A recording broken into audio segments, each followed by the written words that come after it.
Abu Muhammad from the Emirates. Assalamu alaikum wa rahmatullahi wa barakatuh, Sheikh. Wa alaikum assalam wa rahmatullahi wa barakatuh. Yes, sir. Yes, can I ask? Yeah. My question regards when I finish eating the food, okay, can I clean the plate by my tongue? It's permissible, no problem? I believe that you're asking about licking your plate, not that your tongue is so long that you go and wipe people's plates and yours as well. And if this is your question, the answer is yes. It is part of the sunnah and the etiquette that you clean and wipe your plate, whether with your fingers, and lick your fingers for the barakah, the blessing of Allah Azza wa Jal. Unlike the posh people who would say, ugh, this is disgusting, this is food. This is Allah's blessing and provision for me. I don't treat it as something that's irrelevant. This is something Allah has given me. So yes, it's part of the sunnah, if you eat with your fingers, that when you finish, you lick your fingers. And if you finish eating from your plate, you clean it with your finger and lick your finger, or you can lick your plate as well. But try your level best to choose when to do this, due to the fact that there are so many people that anticipate this. Imagine if I'm doing this in a 5-star hotel. I'm going to do the sunnah. And I grab the plate and I start licking it in front of everybody, and they're taking shots of me and posting it on the internet. Oh, the barbarian Muslims, look at what they're doing. Did I do any good for Islam? Would they understand? No. The media is waiting for you to slip, to make a single mistake, magnify it, and tarnish the reputation of Islam because of you. So be careful in what you do. As always, measure by the consequences. So this is a sunnah. If I don't do it, I'm not sinful. But if I do it and this causes more harm than good, then I have lost the advantage, and Allah knows best. Aisha says, is it prohibited to finish the Qur'an in 3 days?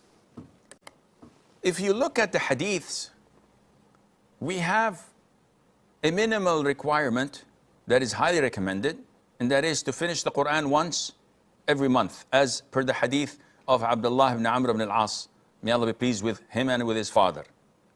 The Prophet told him, recite the Qur'an once every month, meaning almost a juz' every day.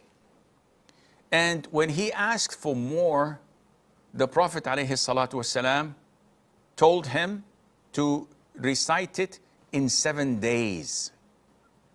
And this is what the Salaf used to observe and continue to do.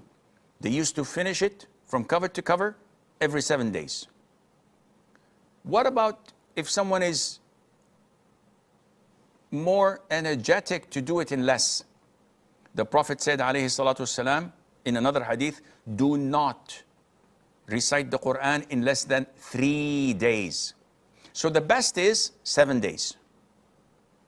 And you have concession to read it in 3 days. Finish it. 10 juz' every single day.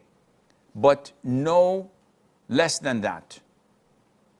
So this is the most authentic opinion among scholars, that the best is 7, and you can go down to 3. Other than that, you would not be able to comprehend it, as the Prophet stated, alayhi as-salatu was-salam, and Allah knows best.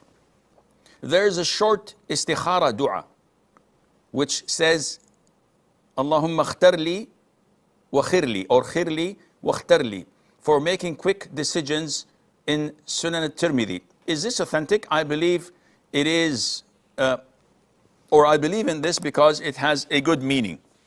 This is a dua.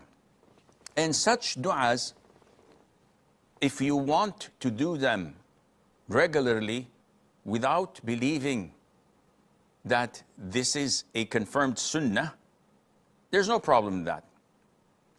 If we go to the scholars of hadith who graded this hadith, we will find that it is a weak hadith. If I recall correctly, Sheikh Al-Albani and others graded it as weak. And the authentic hadith is the one that where you have to pray 2 rak'ahs and then you say, اللهم إنا نستخيرك بعلمك واستقدرك بقدرتك وأسألك من فضلك العظيم, the long dua which you all know, inshallah azza wa jal. This is a confirmed sunnah. As for Allahumma khirli wa khtarli, this is not an authentic hadith. Is there any problem in saying this in sujood or between adhan and iqamah? Because it's a beautiful dua, there's no problem in saying it as a dua, but not to believe in it as a hadith, and Allah knows best. Abdullah from Canada. Assalamu alaikum, Sheikh. Alaikum salam wa rahmatullahi wa barakatuh. Sheikh, my question is about the morning adhkar after Fajr Salah.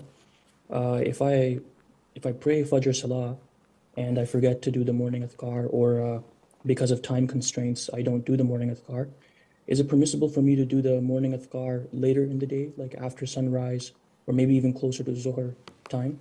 Thank you. What is the purpose, Abdullah, of morning adhkar? Abdullah, to recite it in the morning, of course. What is the purpose of it? Why do we say it? As far as I know, it's for like protection.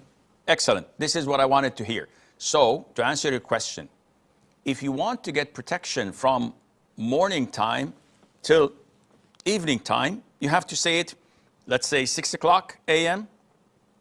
If you forgot, or you were too tired, negligent, and you did not say it until 10 o'clock or 11 o'clock, then you're not protected from 6 till 11. The moment you say it, the protection begins. It's like your antivirus on your computer. If it's not activated, it's not going to work. If you deactivate it, you're vulnerable for attacks. But if it's activated, the moment you activate it, it starts to work with the grace of Allah. So, is it mandatory to say? No, it's not mandatory. But you're the one who's going to lose a lot of benefits from not being protected. That's all. So you can delay it, but with the threat of being vulnerable for attacks, and Allah knows best. Fadil from India. Assalamu alaikum, Sheikh. Alaikum salam. Sir, Sheikh, we know that Prophet ﷺ used to seek refuge from the knowledge that's not beneficial. Correct. Right? So, what will be the ruling on the knowledge that, especially in Indian education system, is that they teach us about the biographies, about the famous people, and force us to memorize it. Okay. So, Fazil's question is crystal clear. We have a curriculum in school. We have 15 subjects. Beneficial subjects such as biology, chemistry, physics, language, etc.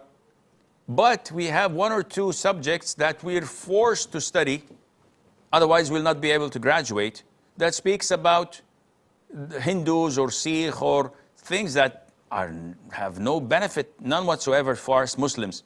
We're obliged to do it in order to pass the exams. And this is a problem if we say, okay, we seek refuge in Allah from knowledge that's not beneficial, and yet we have to quit school, then we will remain to be janitors and trash collectors for the rest of our lives. Not that these professions are bad, but they're not what we aspire to. We want to serve the ummah and the community, and they are serving the ummah and the community, but not like a surgeon or a doctor or engineer is. So you have high aspirations. But if I study these unbeneficial sciences or knowledge due to being compelled to do this, inshallah it's a win-win, and Allah knows best.